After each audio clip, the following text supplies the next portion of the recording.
a gente começa a discussão da universidade a partir de princípios. Então, quais são os princípios que balizam a construção da universidade? Muito também do serviço público, o serviço público pensado realmente como um serviço à sociedade, como na sua totalidade.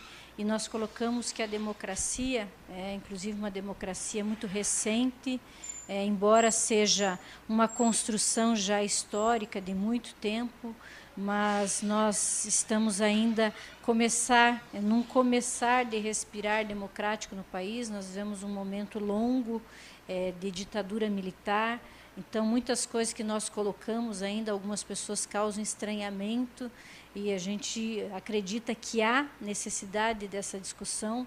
A própria Constituição que coloca algumas discussões da necessidade da própria igualdade ser implementada, esse pensar de redução de desigualdades sociais, ele também é algo que não é pensado, políticas sociais enquanto direito. Então, quando nós pensamos numa universidade que deve ser democrática, para nós é o sentido de que é a contribuição que a universidade dá nesse processo, inclusive, de democratização do país. E, para nós, democracia ele se faz aliado a outros princípios que a gente coloca. Só há democracia quando existe igualdade, uma igualdade quando respeita as diferenças. Então, nós estamos pensando hoje num processo de democratização do acesso à universidade, seja porque nós temos uma ampliação do número de universidades, porque o processo SISU trouxe possibilidade hoje de uma convivência de estudantes de várias partes do país. Ele traz essa multiculturalidade, mas isso também ele tem que ser aliado ao respeito a essas diferenças, e não se faz igualdade sem esse processo. Então, a gente pensa também a universidade pensada no sentido de que há necessidade do respeitar desse plural, e é nesse plural que as nossas questões vão ser, digamos, inseridas também. Então, a valorização disso, e a gente pensa, inclusive, uma universidade tem que pensar nos processos de justiça social e implementar, discutir a formação de pessoas com essas características. Ela também depende de uma formação que esteja inserida nesses processos. Então, quando a gente pensa em democracia, nós também aliamos a questão do processo de participação, ou seja, não tem democracia se os espaços são só para que nós sejamos ouvidos, eles não são deliberativos. Então, nesse processo, historicamente, nós defendemos processos paritários dentro da universidade. Perdemos sempre. Então, por exemplo, nesse processo eleitoral, para nós, o processo de ter um terço, é o reconhecimento de que a comunidade universitária ela é composta de 3 segmentos, e esses 3 segmentos têm a mesma importância dentro da universidade, são, de fato, percepções muitas vezes distintas, mas há necessidade. Então, nós sempre tivemos o modelo 70-30 a partir da lei, mas esse modelo 70-30 ele se consolida através do Conselho Universitário.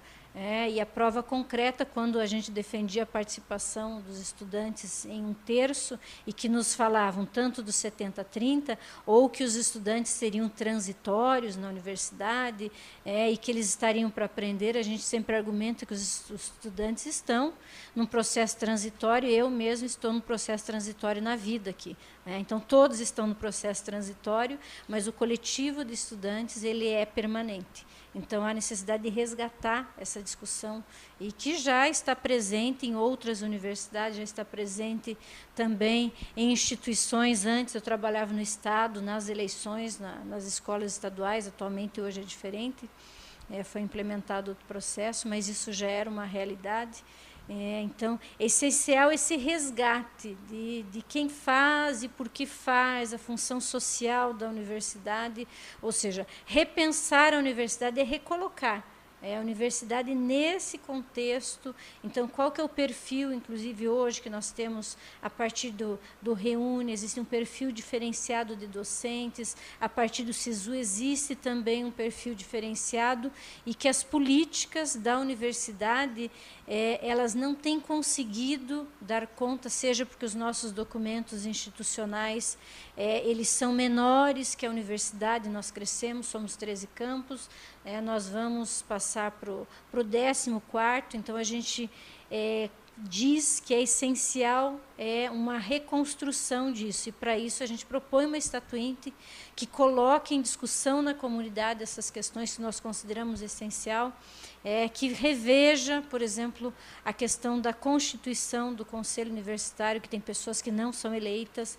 Então, para nós passar por esse processo de voto, ele amplia, digamos, a legitimidade. Ele é um conselho legal, sim, não tem problemas de legalidade, mas ele precisa de se fortalecer a partir de pessoas que são eleitas e que a comunidade esteja lá ao mesmo tempo.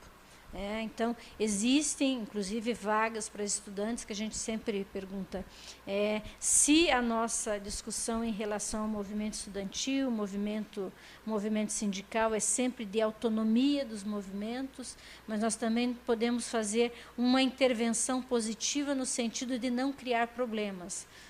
Então, reconhecer a autonomia do movimento e também dizer, se existe um movimento, a partir do momento que eles dizem quem é seu representante, não cabe à reitoria criar um problema ou fazer verificação se vocês estão com problema de estatuto ou não, porque isso não acontece com as outras entidades.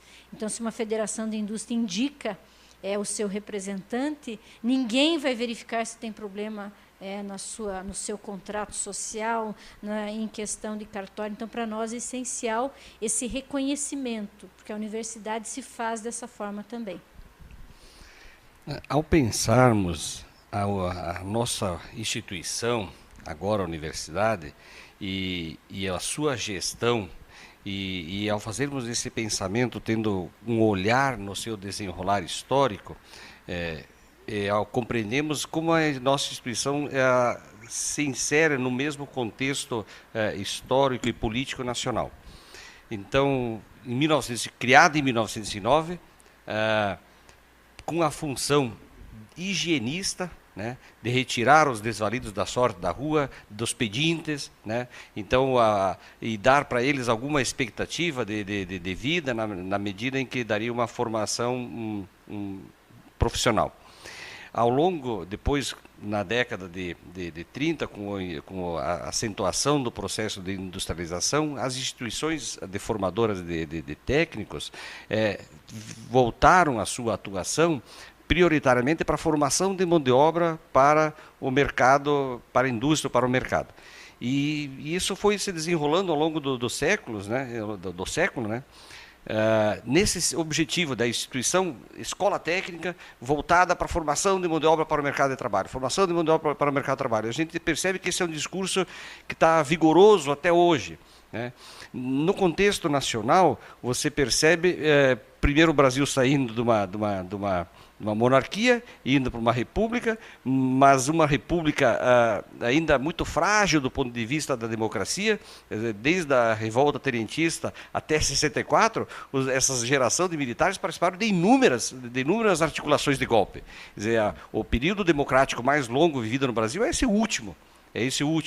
E veja, e mesmo nesse período todo de golpes e no Brasil, e democracias, e de ditaduras e golpes, a universidade, essa instituição, manteve-se sempre uma instituição autoritária, centralizadora, uma instituição que não participativa. Essa é uma característica da nossa instituição.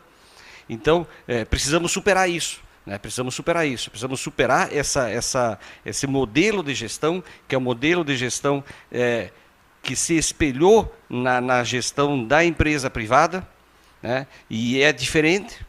Nós não somos empresa, somos uma universidade, e não somos privados, somos públicos. Então, os nossos princípios, os nossos valores orientadores têm que ser diferentes.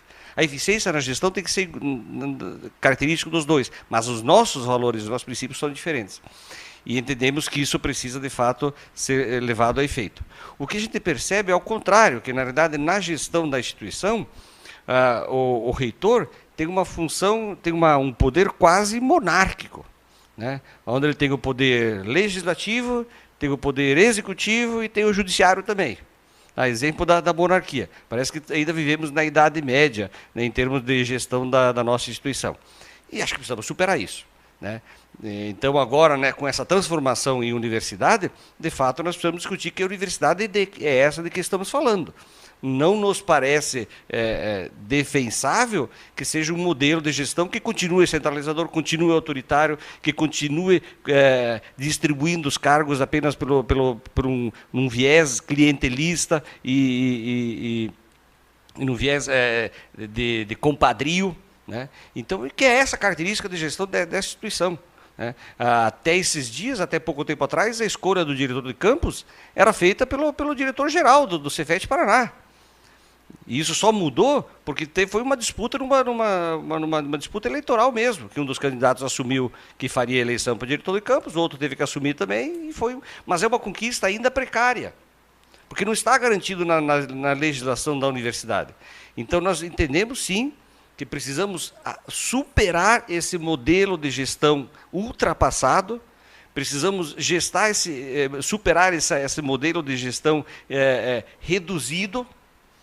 Precisamos, de fato, se quisermos avançar num pensar de universidade, né, precisamos pensar em termos de pluralidade das culturas, precisamos avançar em termos de transparência da gestão da universidade, né? Não se pode pensar uma instituição sem transparência, isso pode até existir na iniciativa privada, onde tem um dono que não precisa prestar contas para ninguém, né? Agora, numa instituição pública, tanto o processo de decisão tem que ser transparente, como a própria aplicação do recurso público precisa ser transparente.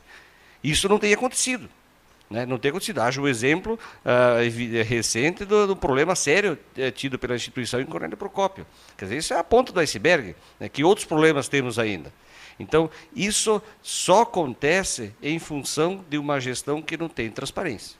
Quer dizer, com uma instituição com uma gestão muito mais transparente, reduzem-se muito as possibilidades de que aconteçam mal feitos na gestão pública. Então, entendemos que, na nossa visão, a instituição precisa ter uma orientação de gestão mais democrática, mais transparente, mais plural, e isso entendemos que contribui muito para que a instituição, de fato, atenda aos interesses da grande maioria da população. Inclusive porque a gestão ela vai ser a principal aliado para que a gente consolide a universidade. E para nós, a universidade tecnológica ela é composta da palavra universidade, pensado nessa universalidade do conhecimento, que é essencial. É a universidade que se consolida a partir de 3 pilares, que é o ensino, pesquisa e extensão. Portanto, a gestão e a forma de gestão que nós vemos necessário que essa gestão democrática ela vai possibilitar que também se pense nesses 3 pilares sem hierarquia. Então, quando a gente pensa em ensino, pesquisa e extensão, a gente está se voltando, sim, ao ensino de qualidade, desenvolvimento de pesquisas que tenham sentido para essa sociedade ainda carente. O Brasil precisa desenvolver ciência, tecnologia, então há necessidade de se pensar nesse desenvolvimento internamente à universidade, e a extensão também, que não é só levar o benefício disso para as comunidades, mas é uma interação com as comunidades locais, é uma interação, seja nesse processo de reconhecimento dos saberes da comunidade. Então, para nós é importante saber que a própria universidade, que tem essa questão de produção de conhecimento científico e tecnológico, ela tem o reconhecimento dos saberes das comunidades com as quais ela faz interação. Então, a gente percebe que algumas questões têm que ser rediscutidas nessa interação. Por exemplo, quando se pensa na relação universidade-empresa, por exemplo, a universidade ela não pode ser prestadora de serviço. Essa relação ela tem que ser pensada a partir de princípios maiores. É claro que ela vai ser consolidada, as universidades fazem relação universidade e empresa, mas não de uma maneira subalterna, ou seja, não colocando-se a serviço, mas numa parceria, uma parceria de iguais, onde os dois ganham, universidade e empresa, da mesma forma, quando a gente pensa nessa interação e a gente resgata principalmente o projeto de transformação de Cefet Universidade, que diz que a nossa universidade ela tem realmente uma vinculação estreita com o setor produtivo, mas na mesma linha diz que ela tem uma forte interação social, porque isso contempla o que é a sociedade. Sociedade, sim, tem empresas, mas a sociedade também tem movimentos sociais, a sociedade tem ONGs, a sociedade tem uma comunidade, e essa comunidade ela tem que ser pensada. Ela tem que ser pensada de forma distinta, porque ela não tem condições de pagar, e sendo pública, essa interação deve ser feita para trazer os benefícios, considerando que nós somos pagos com imposto, esse benefício tem que ir para a população. E é nessa interação, inclusive, dos vários setores que a gente diz que, inclusive, a relação universidade-empresa, ela pode ganhar, inclusive, porque hoje você pensa em projetos e tem que se pensar realmente uma sociedade ambientalmente sustentável, tem que se pensar nas relações humanas, e cada vez mais nós temos que nos humanizar, nós temos que pensar nas desigualdades sociais, então nessa interação se ganha muito.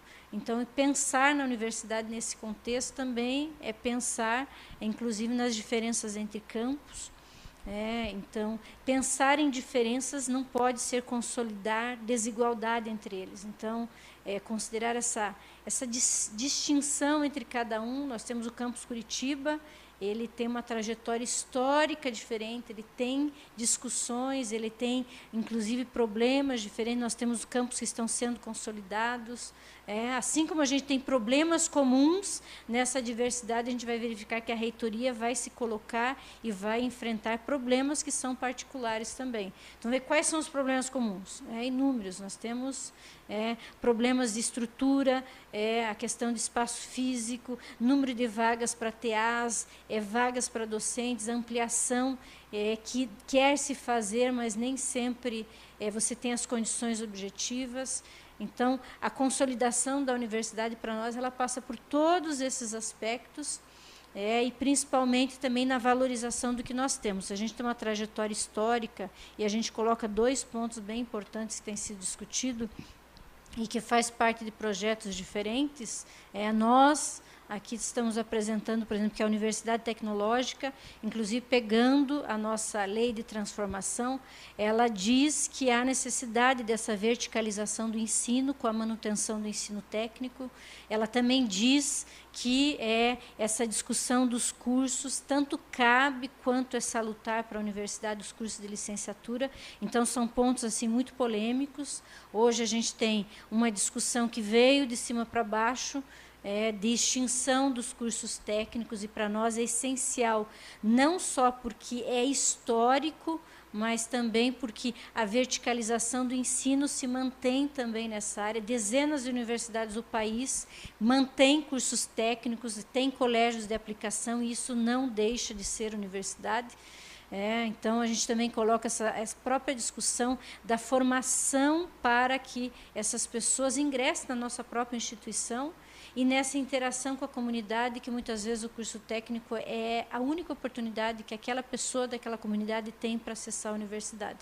Então, a gente recoloca a discussão.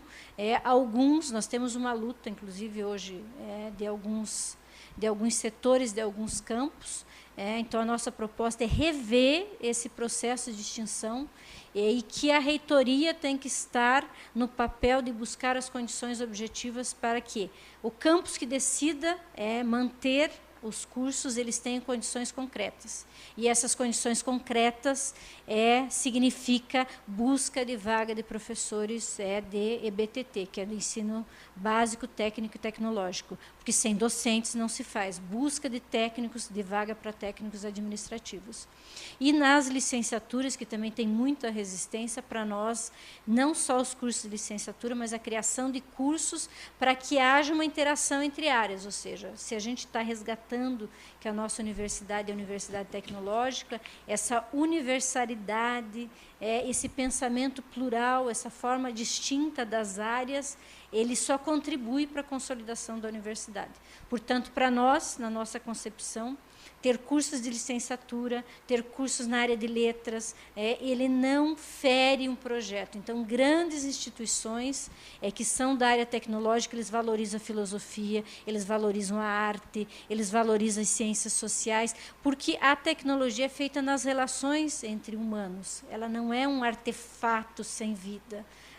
Então, é pensar, inclusive, no conceito que a gente tem de tecnologia, que para nós é essencial, e valorizar as áreas de forma não hierárquica é muito importante para que a gente consolide uma universidade forte. Então, essa chapa aqui se coloca no processo de somar, de fato, e contribuir para a consolidação da universidade nos vários campos e também nessa ampliação e consolidação de cursos, pós-graduação, pesquisa.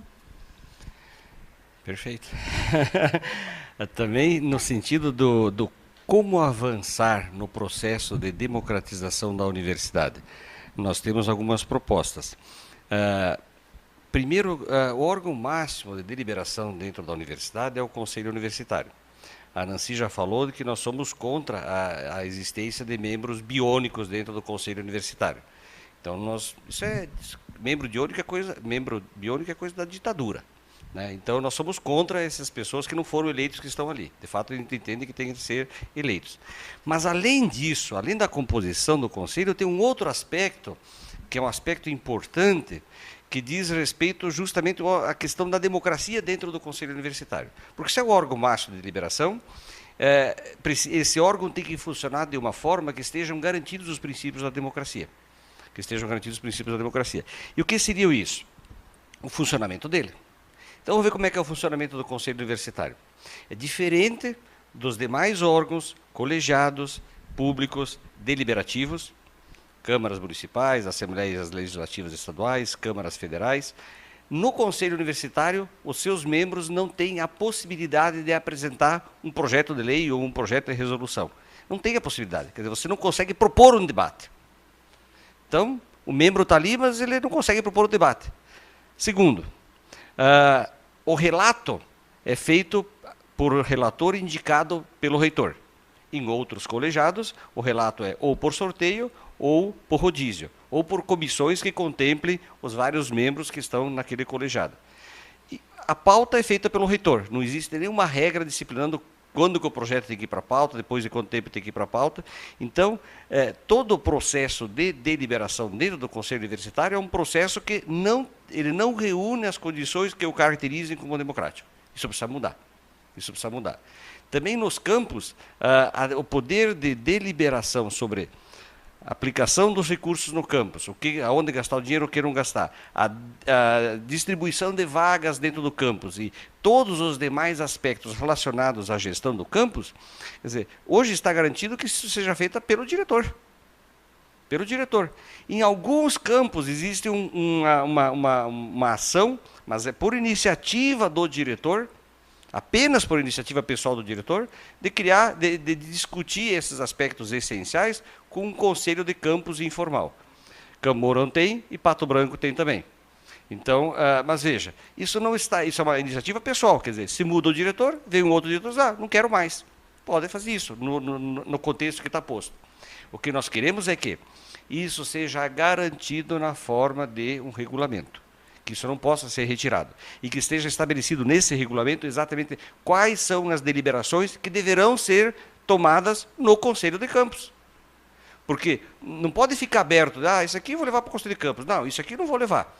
Então isso não pode ficar aberto dessa forma. Então nós precisamos, para que a gente consiga garantir que a comunidade universitária participe efetivamente no poder de deliberação, precisa ser decidido e regulamentado o que vai ser decidido pelo coletivo, como é composto o coletivo e que esse coletivo seja deliberativo. Então, são aspectos que a gente entende que precisam ser aperfeiçoados na nossa instituição, nessa linha de dar passos em direção a uma democratização maior. Pode. Talvez que a gente está levantando alguns pontos, acho que é essencial, e depois a gente complementa, pode ser? Então a gente senta. Eu estava. Algumas das perguntas eu acho que até foram bem respondidas já, mas eu acho que Sim. Então pode ser. Pode ser. Vamos fazer as perguntas então? Pode ser? Pode ser. Então, vamos sentar aí que daí a gente anota as perguntas. Claro. Não queremos isso.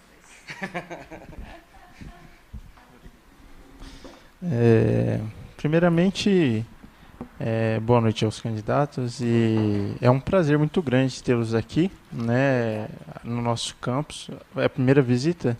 Não, eu já vim outras vezes. Já tinha vindo outras vezes? Também já Já várias tinha. vezes. Que legal. Mas eu tinha já algum tempo, não vim aqui. Eu já vim outras vezes e em outros momentos. E a primeira vez que eu estive aqui, até conto, a instituição estava no ginásio. Então, a trajetória histórica, então é sempre muito bom a gente olhar o que tinha, o que tem hoje. Então, ele faz parte desse processo de história aqui. Então, eu digo que hoje, inclusive, eu tinha alguns anos que eu não vim aqui, eu me surpreendi, porque realmente tem mudanças, há espaços, é por isso que a gente acredita que há a necessidade da continuidade dessa consolidação. Eu particularmente acho que eu não iria viver a UTF para ver uma chapa se candidatando à reitoria dentro desse perfil. Para mim é um prazer muito grande, de coração mesmo, sem demagogia nem nada, mas ter uma mulher, né, e uma chapa que traz uma colocação tão forte que eu acho que não só na nossa universidade é tão necessária, mas no nosso momento político é tão necessário, que é a palavra democracia, né? Que hoje a gente vive alguns percalços aí, alguns contratempos, né, que vem descaracterizando um pouco dessa ideia, né? Enfim, professores, a gente fez alguns espaços de coleta de questionamento, tanto no nosso diretório aqui de campus, quanto no nosso diretório estadual. E a gente teve alguns levantamentos de perguntas, e essas perguntas vão ser repassadas à chapa. Só que aí eu já deixo de antemão avisado que as perguntas elas estão direcionadas à professora Nancy. Mas isso não impede o professor Volmir, se tiver interesse de fazer algum complemento, ou se a pergunta for melhor respondida pelo senhor, também não tem problema nenhum, mas é só para uma questão de leitura. Até vou dizer, de forma geral, normalmente a gente acaba começando a responder, mas inclusive porque há necessidade até que a comunidade conheça o vice, porque de maneira geral o vice é pensado como se ele nunca pudesse substituir, mas ele vai, inclusive na ausência ele substitui, e a gente tem muitas histórias de vice, desculpe, né, mas nessa área de direito a gente pensa todas as possibilidades. O que acontecer alguma coisa, é o vice que assume, seja isso bom ou mal. Então, para nós, a gente faz parte de uma equipe, nesse sentido. Então, para nós é importante, eu começo, sim, e até muitas vezes a nossa percepção não é diferente das respostas.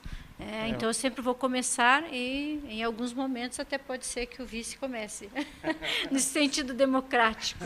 Sem problemas. É até bom porque assim, a gente também pode perceber o perfil e não só, né, a similaridade, né, entre os candidatos, entre as ideias, né. Professora, eu vou começar com uma colocação referente ao auxílio estudantil, porque ultimamente a gente tem vivido um momento bem intenso com relação a esse tema. E eu já vou emendar duas perguntas de antemão, que é a seguinte: professora Nancy, quais serão as políticas de auxílio estudantil? O que a senhora mudaria no modelo atual? E como a sua gestão irá administrar os recursos vindos do PENAS, entendendo que o decreto do programa, no artigo 3º, diz que o PENAS deverá ser implementado para abre aspas, atendimento de estudantes regularmente matriculados em curso de graduação presencial das instituições federais de ensino superior, fecha aspas. Como e com quais recursos serão atendidos os alunos do curso técnico e os da pós-graduação? Aí 2 perguntas, né? Questão do auxílio, quais serão as políticas de auxílio estudantil e o que a senhora mudaria no modelo atual, e com quais recursos serão atendidos os alunos do curso técnico e os da pós-graduação, entendidos que o recurso do PENAES ele é destinado apenas para os alunos da graduação. Quando a gente pensa em auxílio estudantil, de maneira geral, você tem que pensar numa política, uma política mais ampla, então tem uma política nacional. Então, há necessidade de, primeiro, que essa política seja consolidada, e essa política ela tem que ser vista, primeira coisa, o que a gente tem que mudar, ela tem que ser vista como direito do estudante. De alguma maneira, também quando a gente pensa em auxílios, e não é dessa forma, por exemplo, que as bolsas são vistas na pós-graduação, elas não são vistas como um complemento. Muitas vezes ela é a única forma de se ter essa questão da moradia, a alimentação. Então, para nós é essencial, primeiro, a mudança de concepção, um pouco de sensibilidade. Eu lembro do Betinho, que fala que quem tem fome tem pressa. Então, algumas, e não fazendo nenhuma menção no sentido de estar aqui ridicularizando nem nada, mas esse é um lema, sim, porque algumas questões, inclusive a gente pensa na justiça, quando envolve alimentos, eles têm pressa, não há como se fazer, e muitas vezes nessa área um direito que vem muito tarde, ele deixa de ser direito e ele não contempla aquilo que se teria. Ou seja, há necessidade, sim, de um resgatar, e para nós é essencial, por exemplo, que tenha uma pró-reitoria de assuntos estudantis e que ela seja imediatamente colocada em votação, implementação. Atualmente, existe já uma proposta, a atual reitoria, que é quem coloca a discussão para o Conselho Universitário, que é quem tem que fazer encaminhamento, optou politicamente em não fazer isso. Então, para nós é urgente. E por que é necessário? Porque as discussões, inclusive, de gestão, elas ocorrem através dessa forma de distribuição. Então, se nós pensamos a pesquisa e ter uma pró-reitoria nessa área de assuntos comunitários e relações empresariais, para nós, primeiro ponto, isso mostra a importância que se tem a política, essa política estudantil na universidade. Então, a primeira questão é colocar formalmente, porque ela já funciona, já tem uma pró-reitora, mas isso não dá poder, inclusive, interno na discussão das áreas. Então, para nós é essencial colocar e depois pensar nessa política estudantil. Primeiro, algumas pessoas têm discutido, porque a gente colocou que a política estudantil tem que ser uma política permanente, e nós colocamos, de fato, a rediscussão, por exemplo, de moradia estudantil, e ela faz parte dessa política nacional, e, digamos assim, como ela não existe, tem esse auxílio, para nós é essencial que se amplie tanto o número de pessoas que têm acesso quanto a valores, mas também que se caminhe junto com políticas de casa do estudante. Então, essa pauta é uma pauta antiga, a grande parte das universidades já tem. Então, o pensar nisso para nós é essencial. Então, vamos pensar, se existe uma verba destinada aos alunos da graduação, ela tem que ser usada com os alunos da graduação. Essa é a nossa posição. De onde vêm os da pós-graduação? Existem outras fontes, então há que se ir atrás dessas outras fontes. Por exemplo, a pós-graduação tem outras fontes de recurso, então tem que se abrir. Ou seja, não concordamos que, mesmo com um bolo pequeno, tem que se dividir. A nossa questão é aumentar esse bolo, ou seja, não ficar brigando em torno de miséria. Ou seja, onde que se pode Isso também se faz com parcerias, quando a gente diz assim, a necessidade de projetos de extensão, você pode trazer projetos, sim, que trazem bolsas para a universidade. Então, é uma outra possibilidade. Então, quando falei para vocês que coordeno um curso, então, esse curso de extensão, ele dava a possibilidade de bolsa. Então, é pensar esse processo de forma mais ampla, e de maneira que, de fato, as pessoas tenham acesso a isso. E isso faz, vou dizer o seguinte, com o empenho e o reconhecimento de que essas questões são essenciais. Você me colocou, deixa eu só relembrar aqui, dos recursos. Então, de forma geral, se vocês observarem, a gente recoloca, primeiro, a necessidade de uma política permanente. Política permanente é necessário que outras questões, questões também essenciais, que a gente coloca, por exemplo, a discussão da permanência. Então, há que se recolocar a discussão do acesso. Quando a gente fala em acessibilidade, normalmente é essencial que a acessibilidade seja física, de fato. Então, os nossos edifícios, eles nem sempre contemplam, então, a necessidade de pensar. Então, a universidade ele tem que ter um processo de inclusão, e essa acessibilidade faz, sim, por pessoas que tenham a possibilidade, por exemplo, se nós vamos ter alguém que é cego, que é surdo, então, que a universidade dê, porque isso é acessibilidade, e existe o fator que hoje se discute, existem muitas pessoas preocupadas no APES também nessa questão do próprio acessibilidade ao conhecimento. Então, quando a gente pensa nos processos de evasão, de repetência, é esse acesso que a gente também está contemplando. Então, a política estudantil, para nós, é esse conjunto de fatores que ele vai possibilitar, primeiro, que você tenha acesso não só essa democratização do acesso, mas que ele esteja acompanhado desse processo permanente de políticas de permanência. E isso ocorre numa ampliação, principalmente porque nós temos uma mudança de perfil, são pessoas que hoje elas vêm de várias partes do país e que são essenciais. Portanto, o primeiro olhar que a gente faz é uma mudança de percepção do que é a política estudantil e qual que é a importância para a vida dessas pessoas. E depois eu vou dizer o seguinte, a necessidade de uma luta efetiva para que isso se amplie o mais rápido possível. Restaurantes universitários, há muito tempo atrás, eram pensados também como uma utopia. Quando se discutia, olha, não tem dinheiro, e para nós, eu vou dizer o seguinte, sim, os recursos públicos, eles dependem de uma dotação orçamentária, mas há que se pensar de como se buscar outras possibilidades.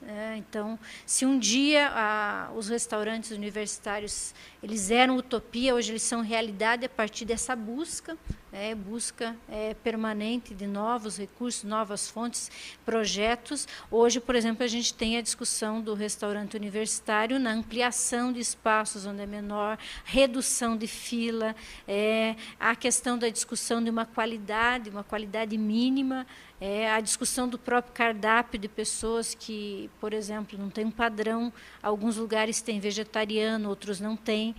Isso são questões, muitas vezes, tem questões simples que se podem implementar facilmente, e tem outras que dependem de uma reitoria que tenha uma forte vontade de bater as portas e abrir portas, e estar lá, muitas vezes, mostrando os problemas da comunidade. E eu dizia anteriormente que o primeiro passo é reconhecer que nós temos problemas e que nós vamos ter que bater em muitas portas. E essa chapa aqui tem a disposição de bater na primeira porta, na segunda, e quando a gente pensa em busca de verba, ela depende também dessa articulação. E quando a gente pensa que o movimento estudantil, inclusive, tem um papel essencial na consolidação tanto de uma pauta, na relação da questão dos problemas, e no auxílio. Eu vou dizer que a comunidade tem que participar. Quando a gente bate nas portas, um reitor sozinho ele tem menos força do que quando vem com uma comunidade amparada nesse sentido. Quer falar um pouquinho por isso?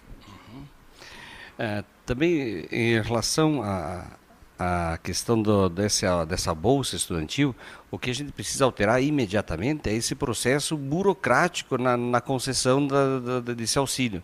Quer dizer, de exigir documentos só originais, de ficar fazendo reavaliação com muita frequência, quer dizer, esse complicador burocrático que não ajuda. Então já temos poucos técnicos administrativos e ainda com uma grande associado com uma grande necessidade de bolsas. Então, e ainda burocratizando o processo, quer dizer, amplia o trabalho e dificulta o acesso do recurso para os estudantes. Então isso precisa ser alterado e é operacional, mas precisa ser resolvido imediatamente. Também na questão das demais políticas estudantis, a questão da casa do estudante que a Nancy colocou. A casa do estudante, eu até cito meu exemplo, porque eu sou originário de família pobre e eu só consegui estudar em Curitiba porque estudava numa universidade pública, na Federal do Paraná, morava na casa do estudante, comia no RU e ia de bicicleta para o Politécnico. Então, a casa do estudante ela é central. E por que ela é central? Ela é central porque ela dá uma estabilidade na moradia. E o critério de seleção dos moradores da casa do estudante, o critério principal é a renda. Tá? Isso é importante que fique bem claro. E que existem várias experiências, eu morei em 2 casas do estudante de Curitiba. Existe também a experiência da Casa da Estudante Universitária de Curitiba, a CELC, que é ligada à Federal do Paraná. E existem outras casas de estudante de Curitiba. E todas funcionam e funcionam muito bem, porque é um local que não é só o local de moradia. Diferente de uma república, você tem lá 3 ou 4 amigos. Você tem 80 amigos na casa estudante, alguns mais amigos, outros um pouco menos. Mas você tem um agrupamento assim que dá uma ligação afetiva de família, de estar em casa mesmo, de lar, sabe? Esse é o sentido assim importante, principalmente considerando o perfil dos nossos alunos, que são de múltiplas regiões do Brasil e com múltiplas culturas. Quer dizer, ter esse lar é algo de extrema importância. A Nancy colocou que era considerado uma utopia há um tempo atrás, o RU, e o RU tem uma função também, além de ter uma questão da comida, da mesma forma que a casa estudante, além de ter a função do local de pouso, tem a função dessa integração social, do debate político, porque são os próprios moradores que administram a casa. Então, o RU também, no passado, era visto como uma utopia, como falou Nancy. Mas o RU, além de dar comida, de baixo custo, ter essa questão da alimentação, ele tem um outro aspecto importante para a universidade.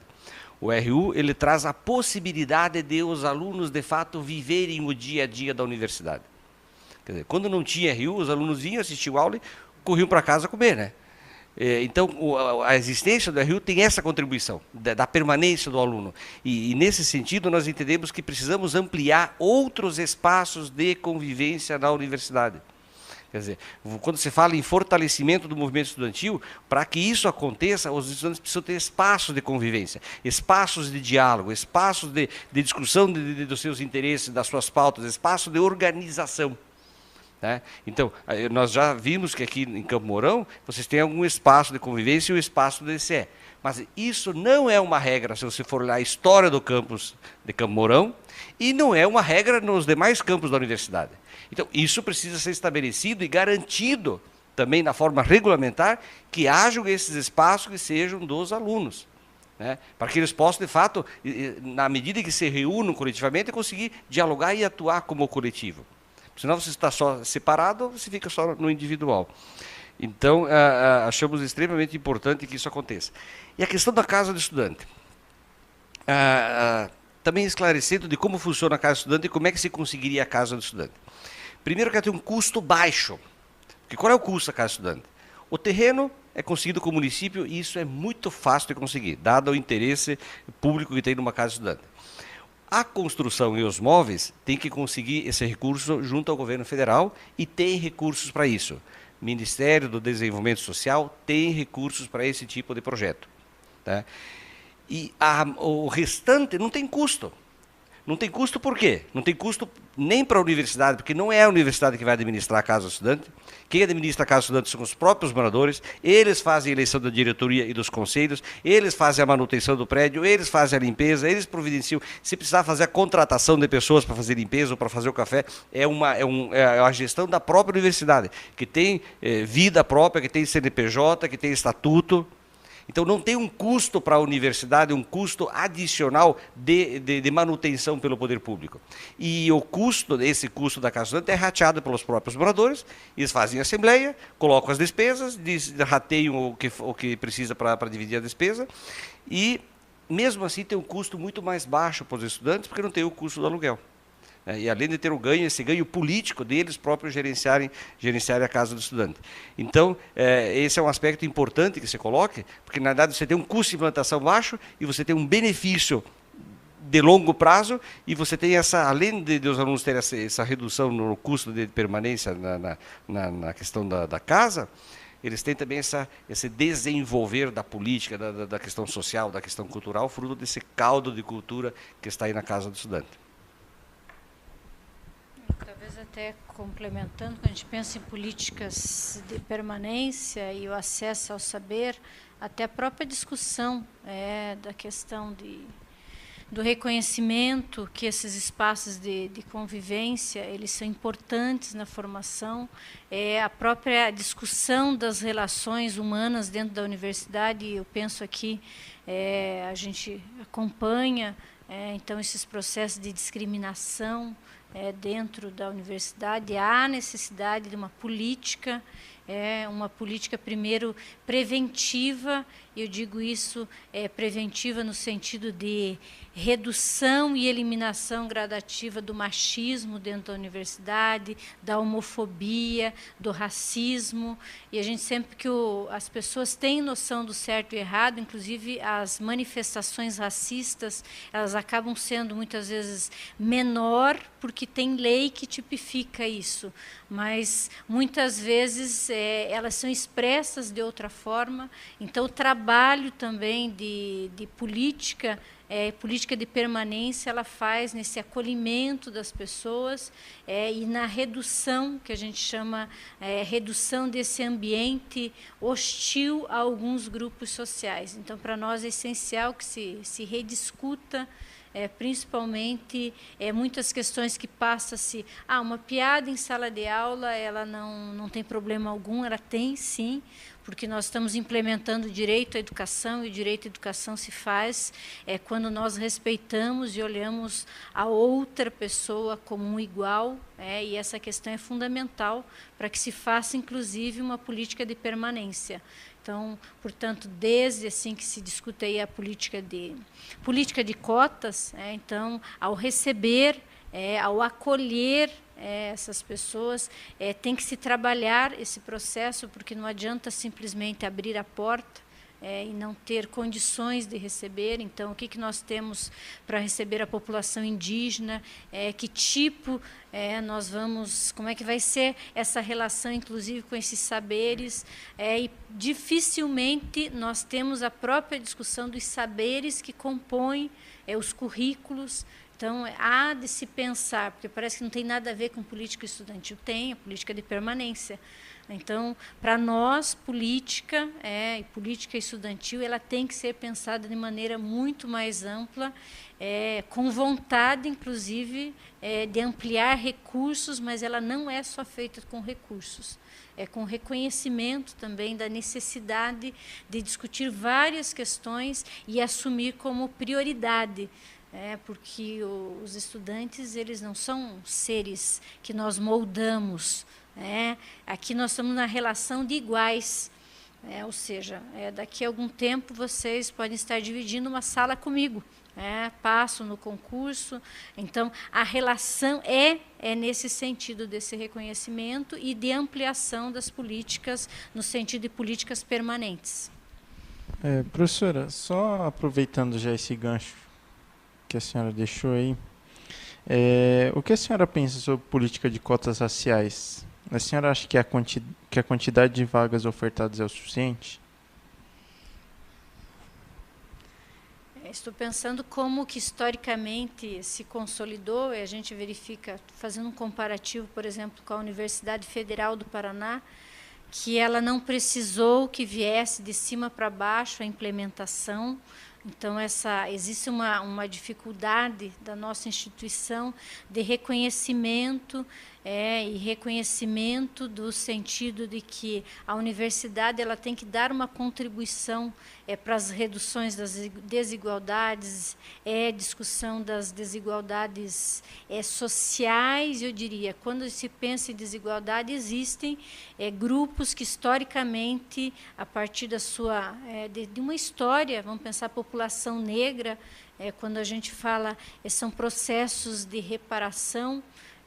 Então, independente, porque nós somos, a gente é resultado de uma história e nós não podemos dizer que a humanidade ela não teve uma crueldade, ela passou sim por um processo de escravidão criminosa de uma população, e nesse processo também que muitos chamam de abolição da escravatura, as pessoas, de alguma maneira, para ser livres, elas têm que ter condições. Nesse processo, as pessoas não tiveram condições objetivas quando foram simplesmente largadas ao seu próprio destino, e isso resultou realmente numa questão histórica, e aí é uma questão realmente, não sei se a gente chama de reparação, mas é um sentido de reconhecimento, de igualdade, até mesmo, vamos pensar, de solidariedade, de pessoas que são como nós,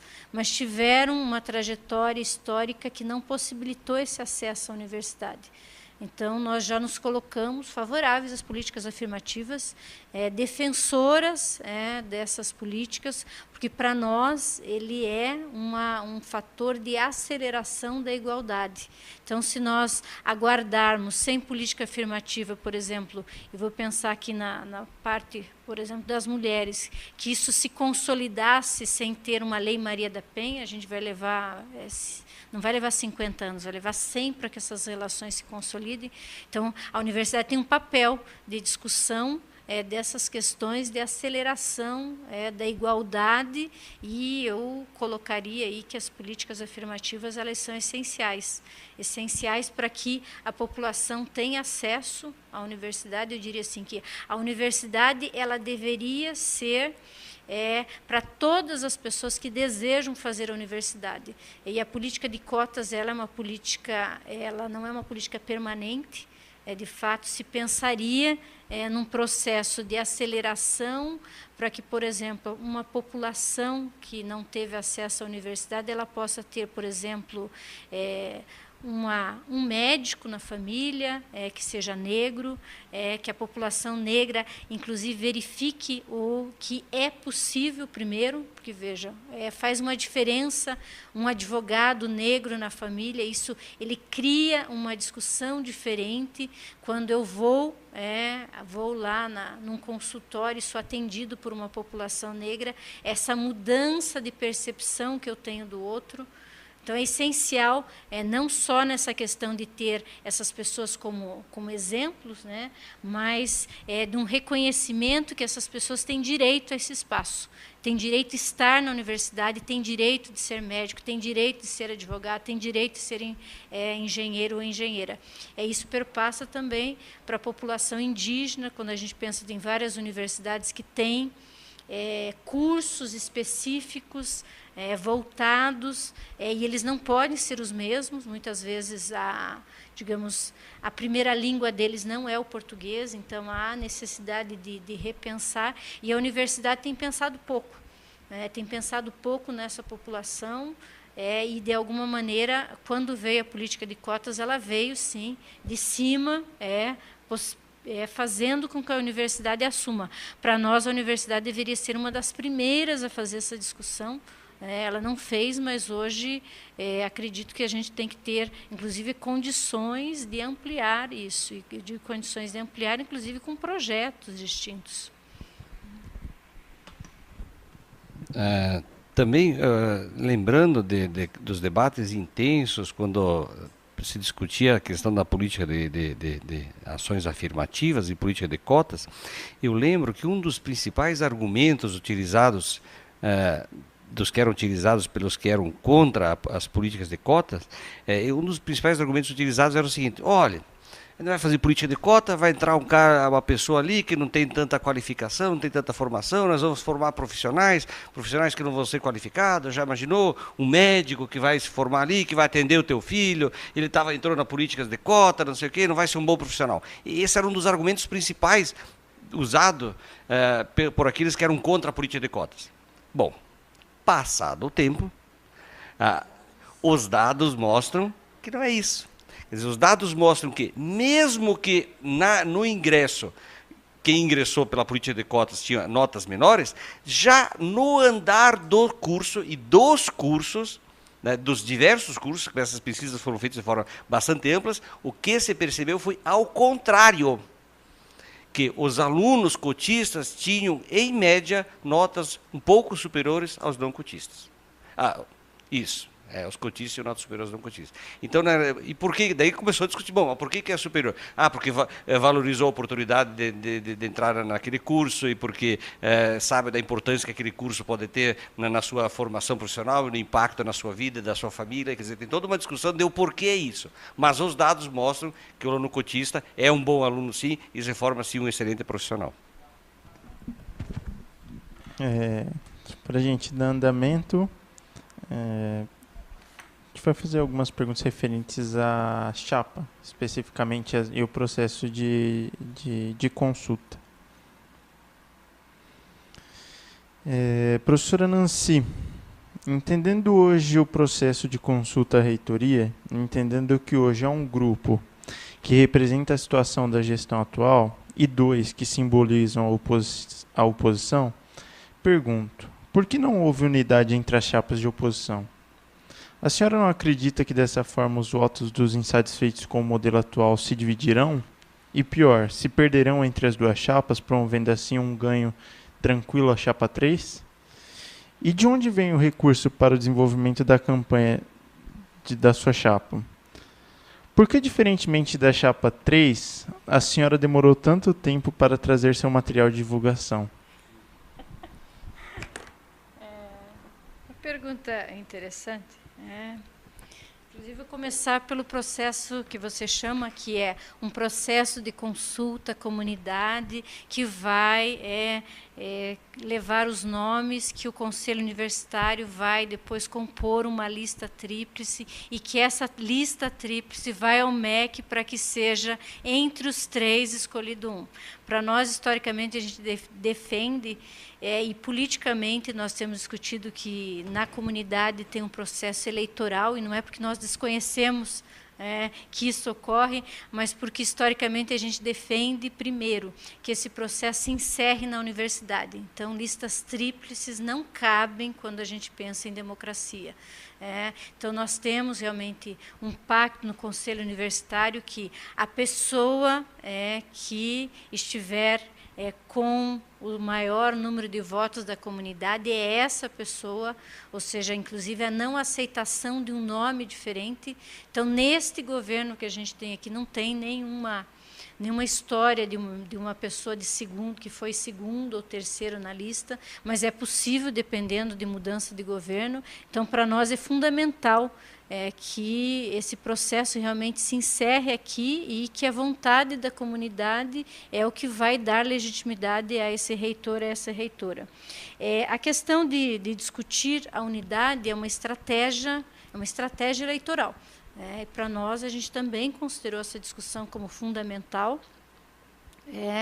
E como nesse perceber que a universidade ela não é essa discussão só de reitoria, situação e oposição, ou seja, não é uma questão de você está comigo, você está contra mim.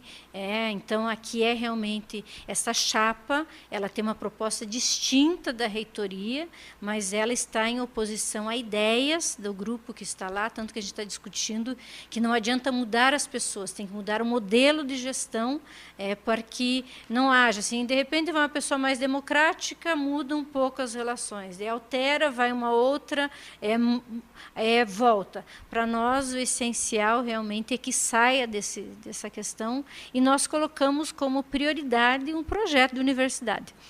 Então, sendo assim, a gente já sabia que existia essa questão de estratégia, nós propomos no Conselho Universitário que tivesse um segundo turno, onde um primeiro turno ele seria muito mais de apresentação, porque na universidade também não tem só 3 grupos que pensam a universidade de forma diferente, deve existir outros, isso estimularia e a comunidade ela ganharia nesse processo. Então, um segundo turno ele possibilitaria que a primeira fase fosse mais programática, com discussão de universidade, e num segundo turno pudesse fazer realmente essas alianças como estratégia. Quando nós colocamos a necessidade de discussão da proposta, isso foi o essencial para nós. A nossa chapa começou a ser discutida no final de janeiro. A primeira pessoa com quem nós chamamos foi o candidato da chapa 1. Juntamente, nós chamamos com o diretor de campus lá de Curitiba, que a gente tinha contato para uma reunião, e apresentamos a proposta para que ele compusesse, e assim como a gente faz a proposta para vocês também, que vocês façam parte desse coletivo. E para nós o nome ele não era essencial. Em algum momento houve a discussão e a proposta era o seguinte: o nome poderia ser alterado até o momento de inscrição da chapa, porque essa era a discussão. Nós fizemos o convite para o professor Schiffler, ele não nos deu retorno em relação a isso. Então, chegou o dia das inscrições, nós fizemos, porque a gente acreditava que esse processo era essencial. Inclusive, um dia antes, eu perguntei para ele se ele iria fazer a inscrição, ele disse que não sabia alguma coisa, e como ele tinha alguma dúvida, nós não tínhamos. A gente tinha um projeto e tinha uma discussão, tanto que essa composição poderia ser feita com nome de vice, com nome, mas para nós a proposta da universidade ele era maior do que essas discussões. Em termos de estratégia, eu vou dizer o seguinte: é possível que alguns pensem que isso daqui ele vai dar uma vitória. Eu vou dizer o seguinte: a gente confia na comunidade, e no sentido de que não é tão tranquilo assim. Talvez a gente possa pensar a oposição nunca venceu, mas eu vou dizer a situação nunca esteve tão desgastada também. Então, quando a gente pensa, por exemplo, em Curitiba, que essa gestão ela extinguiu um campus inteiro desse, e que eles chamam de que o campus foi incorporado. Eu já ouvi também a discussão que os cursos técnicos não estão sendo extintos, simplesmente não se oferta mais vagas. Então, esse jogar de palavra, eu vou dizer o seguinte: ele não contempla mais a universidade. Então, a gente respeita a posição dos 2 candidatos. Eu vou dizer o seguinte: são propostas distintas, a comunidade tem que conhecer. E respeitamos outro candidato que se diz da oposição, mas a gente sabe também que ele é dissidente.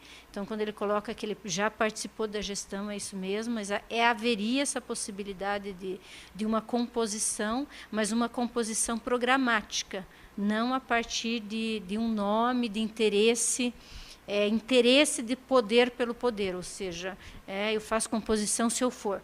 Nesses parâmetros nós não conseguimos, e eu vou dizer o seguinte: não conseguimos não porque nós não quisemos, porque nós não obtivemos resposta. Então, até o momento não temos, e ali qual que é o recurso para a campanha? E por que o nosso material chega hoje aqui? Então, a nossa discussão ele é uma discussão que ele é coletiva. Eu vou dizer o seguinte: fazer uma campanha num campus que envolve viagens no Paraná como um todo, ele envolve também recursos financeiros. Então, nós pensamos inicialmente em privilegiar a questão de discussão de proposta. Então, desde que foi feito a discussão, antes inclusive do fechamento de nome, nós ficamos o mês de fevereiro, praticamente todos os dias discutindo com os grupos, chamando as pessoas mais próximas, estudantes, os técnicos, docentes, para fazer essa discussão. Na segunda fase, a gente foi para essa atividade que é o pensar, e nós temos, até agora, acho que 2 caderninhos azuis sendo eles circulam. O que significa o caderno azul? O caderno azul é uma contribuição voluntária que as pessoas fazem à campanha. Então, acredita-se na proposta e as pessoas voluntariamente doam. É isso que possibilitou que vocês recebessem essa carta. Então, inicialmente, era isso daqui. Pensamos em enviar via e-mail as propostas para que as pessoas tenham acesso. Por exemplo, o Campus Curitiba diz que nós não podemos fazer uso dos e-mails, porque não é possível enviar. Então, o que nós vamos fazer, porque a campanha, por exemplo, em Curitiba ainda vai começar, porque a gente iniciou pelos demais campos. E, nesse processo, eu vou até dizer para vocês que a gente tem uma conta, as pessoas estão doando, e isto possibilitou trazer o material hoje. Nós tínhamos já uma doação na faixa de R$ 7.000, de contribuição voluntária das pessoas que acreditam nessa proposta. Nós ficamos surpresos, realmente, quando, no primeiro dia de campanha, os campos foram invadidos por muitas faixas e material. Talvez a gente não consiga, na totalidade, ter um material suficiente em valor de todas essas faixas que foram colocadas, mas, para nós, sempre a ideia é maior, e nós temos hoje, digamos, uma campanha de corpo. A gente está levando material, inclusive nos campos que a gente não visitou, porque a dinâmica é essa. Mas muitas pessoas não doaram dinheiro, mas doaram faixas. Por exemplo, em Curitiba, um professor fez a arte para nós, essa arte que tem. Nós tiramos algumas fotos, alguns não gostaram, mas foi a foto possível. Isso, é o que tinha. A partir disso, o professor fez a arte, nós disponibilizamos para que quem pudesse contribuir, seja com dinheiro ou confecção de faixa. E eu acho a gente tem uma dinâmica até interessante. Inclusive, a gente foi em um campus que não tinha material nenhum, e as pessoas, mesmo sem nos conhecer, eles pediram a arte, e quando nós chegamos lá já tinha esse material. Agora, a gente está nesse processo de levar material onde não tem, porque a gente financeiramente já consegue. E para nós é essencial, primeiro, que tenha uma conta, e que as pessoas, mesmo que produzam material, elas nos contem quanto custou, porque também é essencial a prestação de contas. Então, tem uma conta poupança, que depois nós vamos tirar o extrato, a gente tem as notas fiscais e vai mostrar quanto custou. A gente fez uma avaliação de quanto custa. De maneira geral, a gente está economizando, ou seja, a gente tem ido também para os campos, e onde nós temos pessoas que nos recebem, a gente não paga hotel. Então, tem várias, então a gente também está contando com a solidariedade das pessoas. Então, é uma campanha solidária, e eu digo que é uma campanha que ela está sendo feita nesse sentido de angariar fundos a partir dessa proposta. Então, não tem muito segredo. Inclusive, os cadernos azuis, que tem um em Ponta Grossa e tem um em Curitiba, a ideia é que, se outro campus puder fazer isso, também é possível, mas ele está aberto para todos, depois a gente tira a fotocópia. A gente não tem, inclusive, a gente tem dito que algumas pessoas, se não quisessem colocar o nome, a gente ficaria só, mas todas as pessoas que doaram até agora, elas colocam o nome e assinam, e esse dinheiro doado vai para uma conta. Então, o recurso é de quem acredita na mudança na universidade, de quem aposta que é necessário investir financeiramente. Então, já te digo que eu sou contrária, inclusive discuto no próprio poder, nessas discussões de eleições. Eu acho que esse financiamento a partir de, por exemplo, de empresas, a gente sabe o que acontece, esse financiamento de outra forma. Para nós, quem financia a campanha é quem acredita. Eu vou dizer o seguinte, vai chegar nos outros campos, com certeza, porque a gente está agora nesse processo de mandar. Não sei se no volume que chega aos demais, mas ele vai chegar de maneira a dar esse visual de campanha, e ele vai ser do tamanho que possibilitar. Então, vocês verificaram que a gente traz adesivos, as propostas e também um material visual. É isso que a gente vai mandar inicialmente para os campos. A gente está produzindo um com propostas, que está sendo finalizado com papel jornal, para que a gente daí distribua também para os estudantes, porque a gente quer mandar por e-mail, mas depois fazer um processo de entrega. Se houver tempo, a gente vai incorporar as discussões que a gente faz nos campos e que não estão aqui. Essa daqui foi uma primeira versão. Se não houver tempo, a gente vai fazer essa entrega e o compromisso de, no final, ganhando a eleição, incorporar essas questões que são específicas de cada um dos campos e que, para nós, muitas vezes a gente sabe no momento que a gente faz para a discussão. Agora, quanto que vai custar essa campanha, para nós, até o momento, está nessa faixa aí do que a gente recebeu. Então, o professor Vanderlei, que coordena, inclusive, ele mandou fazer esse material. Ele, quando eu disse que eu ia resgatar, porque está na conta do meu nome, ele disse que não precisa, porque esse material que veio para cá foi com doação também de pessoas lá do campus Curitiba, que estão nos ajudando e consolidando, digamos, essa parte visual de campanha. Também contribuindo aí, essa questão de tem duas chapas de oposição e a oposição se dividiu, então a situação ficou mais fácil de vencer. Bom, poderia ter outra análise. São duas chapas de continuidade e apenas uma de oposição, apenas uma de mudança. Por que duas chapas de continuidade? O Schiffer faz parte desse grupo que está há 107 anos no poder. 103 ele, no caso, né? Veja, o Schiffer é do grupo que historicamente esteve com a direção. O professor Romano, que é o diretor do campus Curitiba, foi diretor do campus Medianeira, foi vice-diretor do Cefet Paraná. Quer dizer, faz parte historicamente do grupo que está há 107 anos no poder. Quer dizer, não estão agora, estão com uma outra chapa por apenas uma discussão de nomes. Mas não há um projeto de universidade que seja diferente ao projeto em implantação hoje na universidade. Então, para nós, é bem claro, são duas chapas de situação. E apenas a nossa, que é uma chapa de mudança. Também, a questão do material de campanha. De fato, se for fazer uma disputa no material de campanha ou no recurso de campanha, nós perdemos.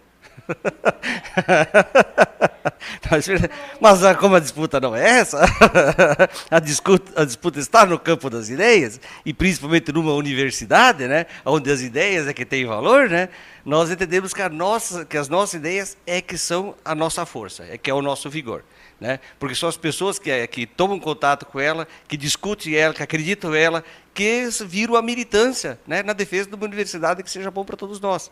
Então, por isso, nós estamos assim e nesse sentido, estamos muito felizes com essa caminhada que temos tido pelos diversos campos. A recepção das nossas propostas para a gestão da universidade tem nos surpreendido a qualidade e o entusiasmo das pessoas com as nossas ideias. E, portanto, estamos assim muito tranquilos, né, e cada vez mais animados para a luta.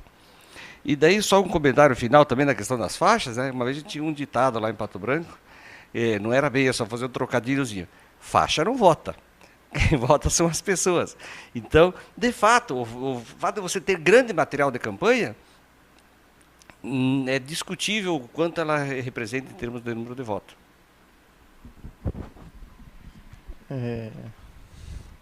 Professora, agora só... Acho que esse comentário também já foi feito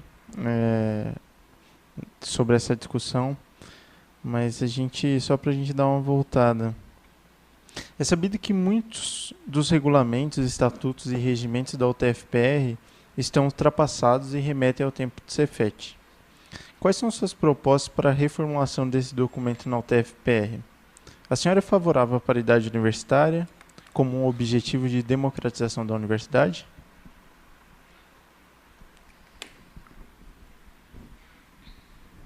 Para para nós os documentos institucionais eles têm feito verdadeiras paredes no crescimento da universidade. Então, tanto que a gente propõe uma estatuinte para começar esse processo, e a gente não tem só esses documentos, mas regulamentos em relação à atividade docente, procedimentos. Então, nós somos herdeiros de algo assim que está pesando demais, está pesando nesse processo de crescimento, nesse processo de ampliação, nesse processo de consolidação.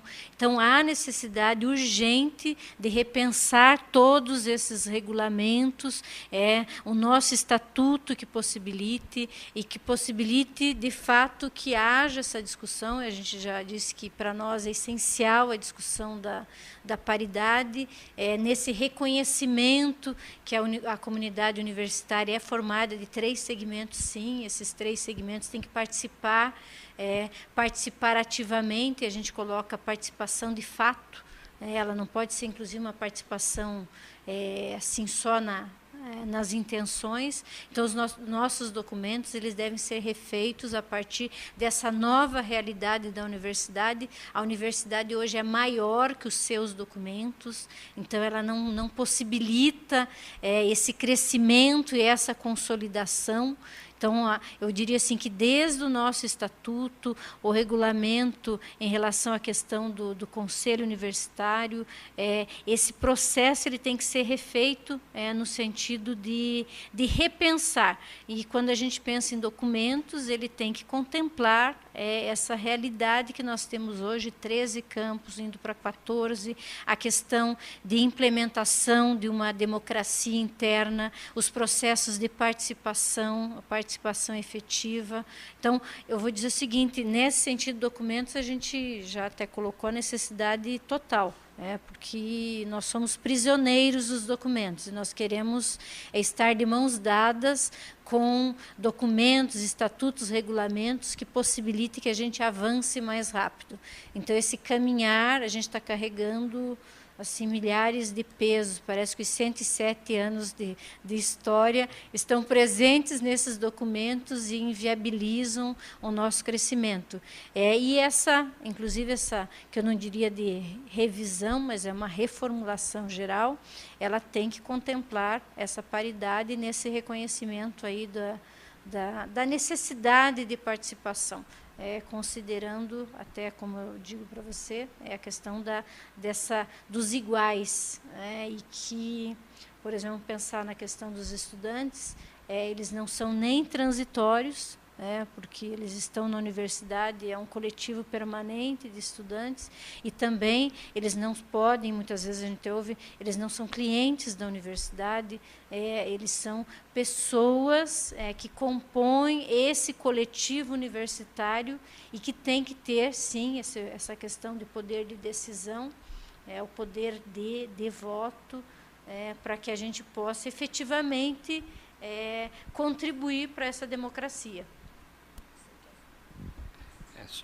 Também, não só essas heranças de regulamentos ultrapassados, e porque foram construídos também numa concepção de gestão centralizadora e autoritária, mas mesmo regulamentos mais recentes, que trazem também esse travamento excessivo. Por exemplo, o aluno, não existe a figura do aluno ouvinte. Quer dizer, qualquer universidade do mundo existe a figura do aluno ouvinte. Aqui na universidade, você não está matriculado, o aluno não pode assistir aula nem com a autorização do professor. Então, são algumas coisas assim descabidas. E como é que se explica essas coisas? Ele explica porque a universidade fica fazendo um regulamento pela exceção e não pela regra. Quer dizer, pensando na exceção, vai que um aluno, não sei o quê, depois faça um pedido dele, não sei o quê. Quer dizer, daí tu fica criando um monte de dificuldade para o conjunto, fica pensando na exceção da exceção da exceção. Então, é uma forma de pensar a instituição mesmo, que é uma visão meio restrita, meio tecnicista, meio fechada, Então, entendemos que isso precisa ser ajustado também. Professora, quais são os seus propósitos de transparência de gestão da UTFPR? Tendo em vista o caso ocorrido em Cornélio Procópio, o que a senhora poderia comentar a respeito? Para nós, o caso Cornélio Procópio, ele é resultado, sim, de uma gestão, e não estou colocando aqui pessoas, mas de um modelo de gestão que ele não tem transparência, porque a questão financeira ela é uma questão urgente. Quando a gente pensa, inclusive, nesses processos de controle, e que nós temos um controle sobre pessoas, eu acho que tem que alterar. Esse controle sobre as pessoas que têm em seu poder o uso de várias centenas de milhões. Então, quando a gente pensa em instituição pública, há que se possibilitar mecanismos, porque uma política pública se faz de que maneira? Com participação, com acompanhamento, com fiscalização e, inclusive, com avaliação dessas políticas. Nós padecemos e necessitamos, por exemplo, desse processo de fiscalização, e a fiscalização se faz com criação de mecanismos. Então, vamos pensar, é possível imaginar que a corrupção aconteceu agora há 10 anos no país? Não. Mas, inclusive, porque houve mecanismos de acesso a algumas informações que possibilitaram esse desvendar das questões. Então, para nós, a gente está propondo, de fato, que tenha um portal de transparência, que o acesso às informações seja mais simples. Então, não aconteceria, é uma proteção para o gestor ter isso. Então, quem é que deve fiscalizar essas contas? Vocês podem saber quanto nós ganhamos, porque existe um portal de transparência, então basta que vocês acessem. Então, da mesma forma, esse gasto de dinheiro público ele tem que estar em um acesso fácil. Então, esse acesso fácil é realmente verificar, e não números que sejam a soma de vários. Não adianta me dizer que o campus aqui de Campo Mourão gastou em custeio tantos milhões, gastou em politão. A gente precisa também, muitas vezes, pegar esse gasto, e principalmente quando se refere a compras, vamos pensar, é fácil saber, se tivesse esse acesso, que num determinado ambiente foram comprados 10 aparelhos de ar-condicionado, e se a pessoa tem possibilidade, ela vai lá ver, opa, não chegou. Então, durante o processo, você consegue acompanhar. Ou seja, que um carro ele utilizou combustível para fazer um giro em relação ao mundo, tem alguma coisa. Ou seja, se tem lá que se comprou digamos, um pneu, eu posso verificar, opa, Campos não tem carro nenhum, não poderia ter comprado pneu. Então, são mecanismos que possibilitem essa fiscalização, que vão alterar. Por isso, o caso Cornélio Procópio, é claro, é necessário acompanhar, mas a gente tem que ter mecanismos, inclusive, que permitam que esses casos não voltem a ocorrer. Então, quando nós temos já uma denúncia, significa que algo já não ocorreu anterior.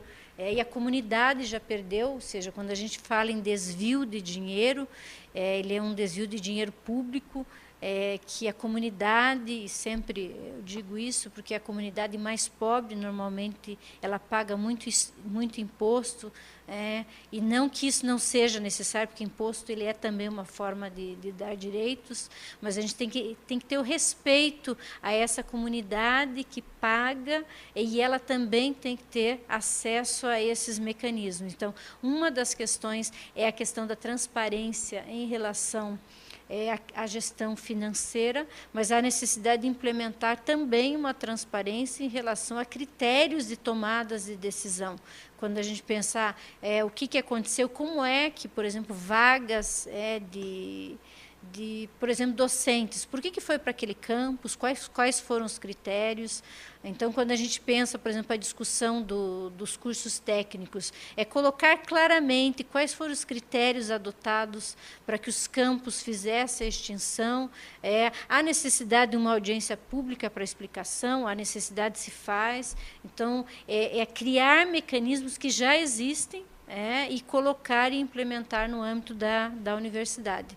Então, ele é um todo não só de uma transparência financeira, mas também de uma transparência maior, e nós não estamos dizendo que existe interesses outros, mas é justamente para garantir que esse gestor seja protegido e que as pessoas tenham a convicção de que as decisões tomadas, elas têm a possibilidade, inclusive, de dizer, olha, realmente aquilo aconteceu, o critério é justo. Então, isso ele depende também de uma gestão que tem interesse nisso. Então, para nós é essencial. Primeiro é acompanhamento. Claro, nós estamos ainda com acompanhamento, tem a Polícia Federal, mas esse acompanhamento para que haja, de fato, digamos assim, para que ele não caia nem no esquecimento. Então, a gestão tem que fazer esse acompanhamento de perto, e eu diria que, mais do que isso, é evitar que outras questões ocorram.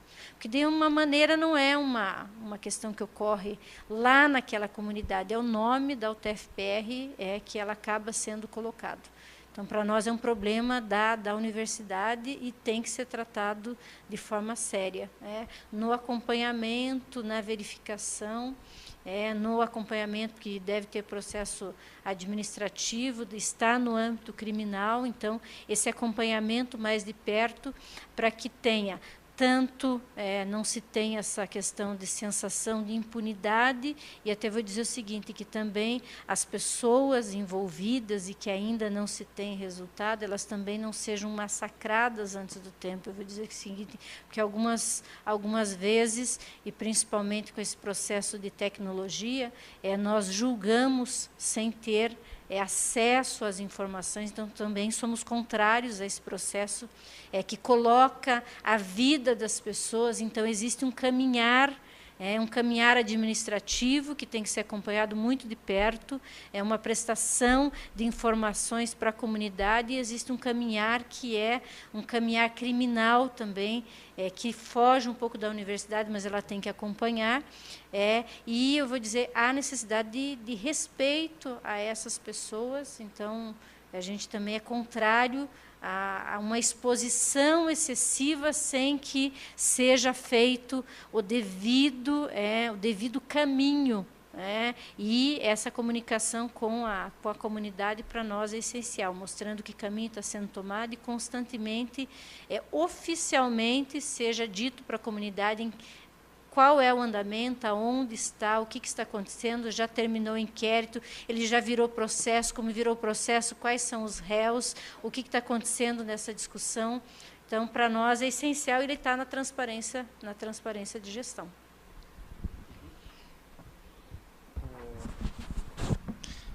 A gente vai para a última pergunta, bem tranquilo, temos que já deu o horário, né? A gente não tem pressa aqui. Que é referente ao movimento estudantil e, enfim. Professora Nancy, qual será o espaço ocupado pelos acadêmicos durante sua gestão no sentido de voz, voto e incentivo? Como a senhora pretende ampliar o apoio às entidades de representação estudantil? Quais as ações práticas que a senhora propõe para viabilizar essa proposta?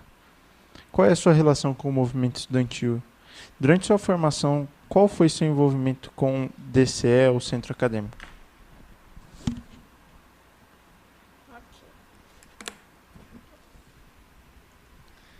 Então, primeiro, a relação que se espera de uma gestão é que a gente está chamando de uma relação democrática, e a relação democrática, ela respeita a autonomia do movimento. Então, isso para nós é essencial.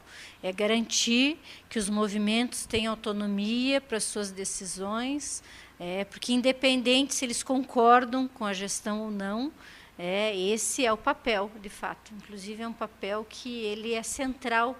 Ele é central na discussão, inclusive, eu diria assim, de fazer com que a própria gestão ela cumpra aquilo que ela se comprometeu, e mais do que isso, ela avance para além da pauta inicial. Então, para nós, o fortalecimento dos movimentos estudantis, eles são essenciais, e não porque eu tenho uma história de envolvimento em movimentos, mas porque eles são essenciais, como a gente disse inicialmente, eles são essenciais para a consolidação dos direitos no âmbito da universidade e também fora. Então, a gente tem assim papel essencial, por exemplo, inclusive dos estudantes no processo de redemocratização do país. Isso não seria possível quando se tivesse movimentos estudantis atrelados à gestão da universidade. Eles eram e devem ser independentes, mas isso também não significa que não se deva dar um apoio. Quando a gente diz o apoio, ele tem que ser no sentido afirmativo, de condições, e isso passa, sim, por espaços adequados. Para nós, essa formação humana, ela passa por espaços onde as pessoas possam discutir politicamente, levantar a pauta, discutir estratégias de ação. Isso é espaço físico também, e o reconhecimento de que esses espaços são dos estudantes, portanto, não dá para se fazer qualquer tipo de intervenção neles. Então, para nós é essencial. Quando a gente pensa em voz, a gente pensa nesse processo que ele tem que ser acompanhado com poder também de decisão. Para nós é essencial que a participação no conselho universitário, nos conselhos de campus, não só como voz, mas como voto, como participação. E esses apoios, eles têm que vir no sentido de que, por exemplo, hoje existe uma dificuldade, seja documental ou não, a gente não precisa interferir, mas a gente também não pode atrapalhar nesse processo. A autonomia é isso.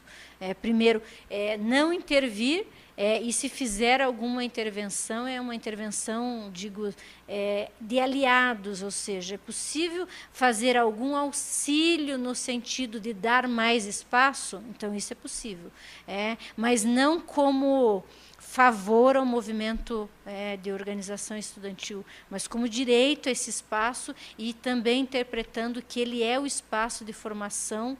E se nós queremos a discussão da cidadania, ela se faz também dentro da universidade. Qual que é a minha relação com o movimento estudantil?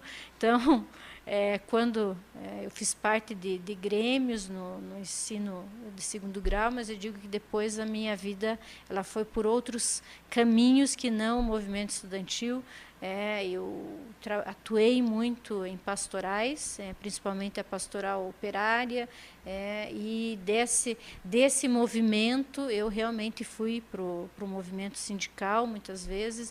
Eu fui do movimento, o primeiro movimento que tinha de discussão em relação a direito das mulheres, que é o Movimento Popular de Mulheres do Paraná. Eu estive atuando há algum tempo, quando era professora estadual também, em apoio ao APP Sindicato, quando entrei na universidade.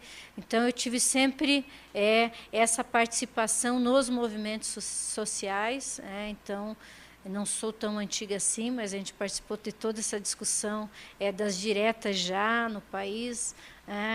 Em relação, digamos, a quando eu estive na universidade, quando eu fiz o meu curso de matemática, eu estava envolvida com outras questões, então não estive nunca numa diretoria de DCE, mas isso não impediu que a gente participasse das discussões, de deliberações, porque, inclusive, foi naquela época, eu lembro, uma discussão importante que eu estudava no Politécnico e que nós tínhamos aula no mesmo dia no Politécnico e também na reitoria, que você tinha que pegar um ônibus. Então, um grande movimento de discussão, inclusive, que o estudante tem que ter aula no mesmo local, no mesmo dia, e que, se há necessidade de deslocamento, ele prioritariamente ou ele vai pensar no transporte escolar, então da facilitação. Nós, no curso de matemática, vou dizer o seguinte, nós fizemos algumas paralisações de alunos em relação a docentes.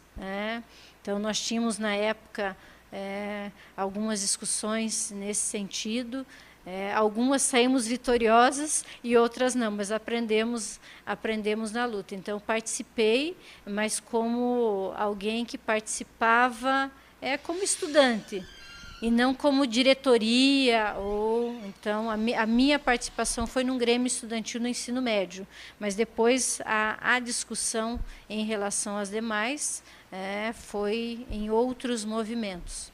Mas por questão circunstancial e por opção, e normalmente quando a gente participa mais efetivamente a um movimento. Então, a minha relação com o movimento estudantil foi sempre de uma participação, mas não de diretoria, com exceção do Grêmio no ensino médio. Esses dias eu estava até resgatando, inclusive porque a gente fazia com mimeógrafo álcool a propaganda de Grêmio,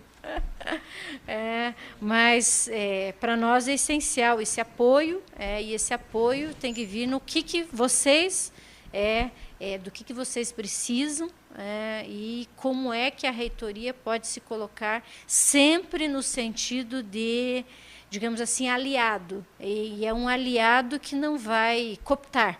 Para nós é essencial que isso ocorra. Ele não é uma cooptação de lideranças. A formação de liderança se faz nesse respeito da autonomia e de uma pauta. Então, eu tenho, inclusive penso no período que eu fui presidente, que a gente discutia a greve, e que eu encontro estudantes, uma vez eles foram à Assembleia contrários, a gente respeita esse posicionamento, às vezes caminhar é junto, às vezes a pauta às vezes é diferente, mas nesse respeito mútuo é que se forma, digamos, o cidadão, a cidadã, e que vai nos substituir, inclusive lá na frente, num movimento, e quem sabe se a gente vencer, no futuro vocês vão nos substituir também nessa gestão e em futuras reitorias. Para nós é essencial.